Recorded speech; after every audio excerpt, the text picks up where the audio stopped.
এনে হচ্ছে সবাই দক্ষিণে ফেলায় 1 টাকা 2 টাকা করে। আমাকে কইছে কি যে 1 টাকা খুঁজবে নদীর ভিতরে তারে আমি 500 টাকা দেবো।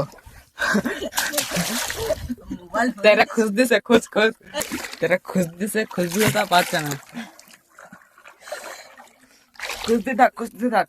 সেই নাম আমাকে বিশাল 500 টাকা দেবে। আপনারা দেখতে পাচ্ছেন বিশাল একটা চ্যালেঞ্জ দিয়েছে, তা আমরা পাচ্ছি না টাকা। এনে একটা জলে ডুব দিই। এই যে পায়ে গেছে 1 টাকা পায়ে গেছে, যে 1 টাকা আমার মনে হয় হাতে নিয়ে তারপরে ডুব দিছে।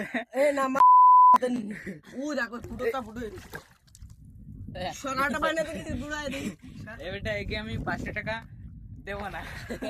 500 টাকা দেবে।